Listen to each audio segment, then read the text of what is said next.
Welcome to the Liberty Podcast with Clint Armitage. We are proclaiming liberty one show at a time, and the next one starts right now. Our soldiers died for your freedom. God gave us all rights and never leave them. It's time to step up for your freedom. So rally up now, this is America. Our soldiers died for your freedom. God gave us all rights and never leave them. Now it's time to step up for your freedom. So rally up, this is America. What's up? Clint Armitage here with the Liberty Podcast. Thanks for coming by. So, this episode is entitled, What's in Your Wallet? Do you remember that commercial campaign? I think it's actually still going on right now with Jennifer Garner for Capital One. What's in your wallet? That was the catchphrase, and they've been using that for years. Well, that's the name of our podcast today, What's in Your Wallet? And what we're talking about is not necessarily Jennifer Garner or Capital One. We're actually talking about the Founding Fathers and our currency and our Great Seal and what our nation's values are and foundations are, just to get a look into what America was made up of from the beginning, right? So again, our Founding Fathers' belief had strong ties to God's providence, and it not only with God's providence, but God's providence in man's affairs. And they really believed in it so much that they had placed phrases, God-centered themes, not really themes, God-centered phrases at the heart of our nation's motto, of our great seals, things like that. Okay, that's how you know that a country, you know, what its values are, what it's kind of founded upon, it's by its mottos, right? Its seals, the things that kind of make it identify it, right? And our seals identify us. And well, our seals and our mottos are actually included on our currency. So that's where the tie-in comes from. What's in your wallet? It's the currency that's going to show where our values are in America, or where they started off with, where they started, and where they are now may be different, but is it better? I don't know. And actually, we still have those models. We still have the Great Seal. So America is still on the same lines of what it was when the Founding Fathers came up with these phrases and God-centered type seals, okay? So, you know, like for instance, the Latin phrase, e pluribus unum. Has anybody, do you know where that comes from? Have you seen it before? You probably have, because it's on all our currency, on our dollar bills and $5 bills and all that. Okay, it's on our bills. And again, it's e pluribus unum. And it's a Latin phrase. And that phrase was actually approved by Congress on June 20th, 1782. Okay, and it was approved to appear in our national seal, which was included in our currency. Okay, the phrases were meant to really be seen by every American citizen that was going to be, transacting, which obviously in the economy, you're going to have to transact with money, that we would see as Americans, and we would always know the foundational makeup of our country and then the values that this country holds dear. And if you have read any, history, and again, just looking at currency, you'll see where the values are, and the values are in God. Okay. And we're going to go over that here in a minute. And that's the kind of things that America holds dear. So even in modern day, these values still are held to, right? They're actually still inscribed and even codified in our money. Okay. And in our laws today. So for instance, there's a law on the books, and it's part of the U.S. Code, United States Code, and it's 31 USC 5112 parens D parens 1. Okay, and that is actually the laws, or the laws that govern what is put on our money, what phrases are put on our money, what denominations, all the things that the inscriptions, all those things that are placed on the money, on the currency in America. D1, parens D1 actually talks about coins and what our coins should have. All right. So for instance, I'll read it here. Parens D, parens 1. United States coins shall have the inscription, "In God we trust." Okay, that's one. The next sentence says, the averse side of each coin shall have the inscription, "Liberty." Next sentence, the reverse side of each coin shall have the inscriptions, "United States of America" and "E pluribus unum," and the designation of the value of the coin. Okay, So, and it goes on for, design information and all that throughout that code there. But we can stop there because you can see the first 3 sentences of that thing talk about what the inscriptions are going to be. And they are on the coins. They're going to be "In God We Trust." It's going to say "Liberty," and it's going to say "E Pluribus Unum" and "United States of America." Those are the 4 phrases that are included on every coin in America. Okay. And "E Pluribus Unum" is actually included in our bills as well. So let's start with that. Well, let's start with "E Pluribus Unum." What that means, again, it's Latin. It's a Latin phrase, and it translates to this: out of many, one. Okay? Again, out of many, one. And so how's that actually translate, to the US? Well, think about it. We are a country made up of diverse ethnicities, backgrounds, okay, experiences, but we come together as one, right? We come together as one.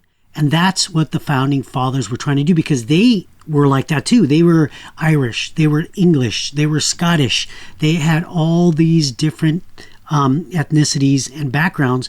But when they founded America, they came together as one, right? And they did not, like today, it feels like in today's, it just seems like we are out of many, we're still many. That's kind of what it seems like out there, because everybody has to be an individual. Everybody has to be different. Everybody has to be their own thing. We got to have our own club and own this and own that. And what that's doing when it comes to being American is you're breaking up America, because that's what America is. Out of many, one. See? But by everybody trying to differentiate, oh, I'm this American, I'm that American, which is true. You are that an American, but really we're all Americans. It doesn't matter where you're from.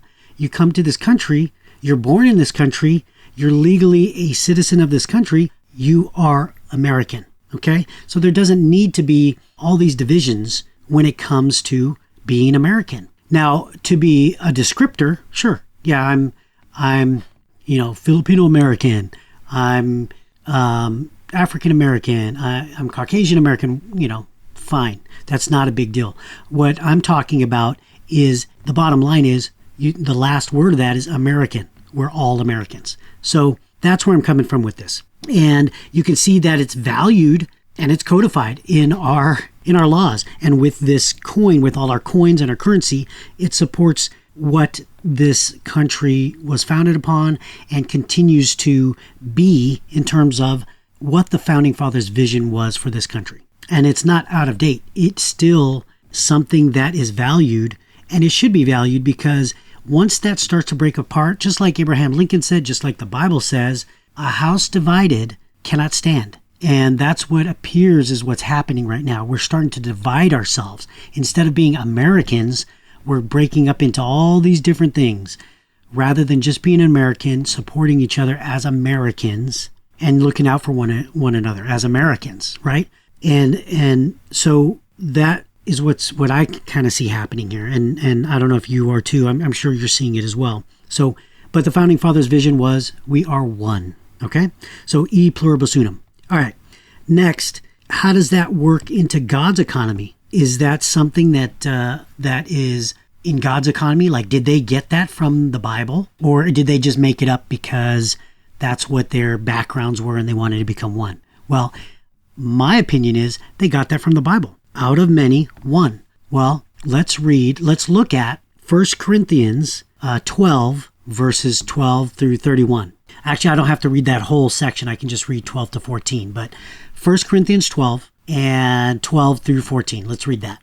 Just as a body, though one, has many parts, but all its many parts form one body. So it is with Christ. For we were all baptized by one Spirit, so as to form one body, whether Jews or Gentiles, slave or free, and we were all given the one Spirit to drink. Even so, the body is not made up of one part, but of many. Okay? So that ended there in verse 14. You can see that concept is the same. Out of many, out of many, one. The concept is the same. That's where I believe the Founding Fathers got it from. I mean, out of many, one. That's exactly the same thing. So again, there's the connection there, connecting e pluribus unum on our currency, on our great seal, that kind of thing, to what God's economy is, which is we are many, but we are one. Okay, just like the church should be. All right. So what's the next one in there? In God we trust, which again points to God's providence. That's pretty easy to see that comes from, the belief that God is in control, right? In God we trust. You can't have any more plainer than that, right? So again, that points to God's providence in our lives and in our everyday, even to the daily operation of this country with transactions with our currency. They put it in there. In God we trust. Okay, and that may have not been in the initial approval from Congress in 1782, but it was added later on in the 1800s. It still was added on during our founding years. We were still early as a country. We were still young as a country, and it was still part of and added to what we believe this country should be made of. In God we trust. Okay, and you can find that, like say in Psalm 18, verses 1 and 2. You can see that there, trusting God, right? Verse 1 in chapter 18 of Psalms. I will love you, O Lord, my strength. The Lord is my rock and my fortress and my deliverer, my God, my strength, in whom I trust. Okay? So you can see that there's a connection there as well, but it's very plain. In God we trust. Super plain. Okay? All right. Let's look at the last inscription that we'll talk about, and that's liberty. Liberty is added to our coins as well. Okay? It represents our freedoms in this country. Okay?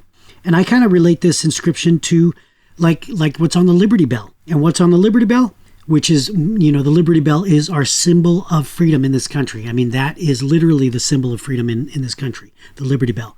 And what's written on the Liberty Bell? Leviticus 25:10. All right, and let me read that.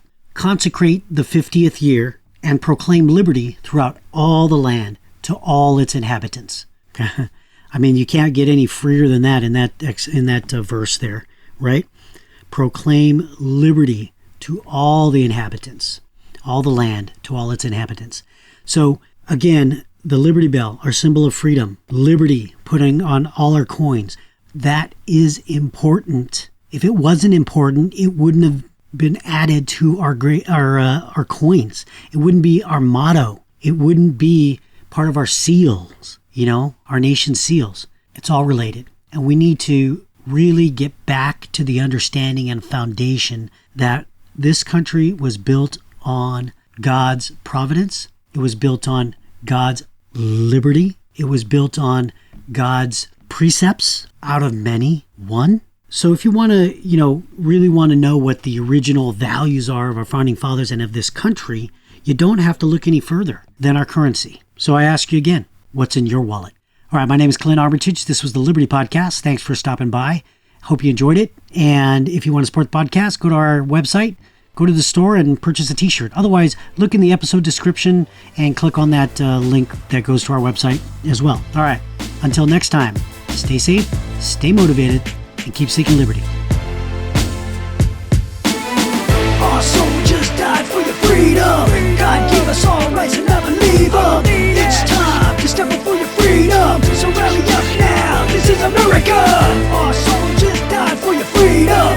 God gave us all rights and I believe them. Now it's time to step up for your freedom. So rally up, this is America. Thanks for joining us for another episode of the Liberty Podcast with Clint Armitage. If you want to get in touch, email us at info@clintarmitage.com.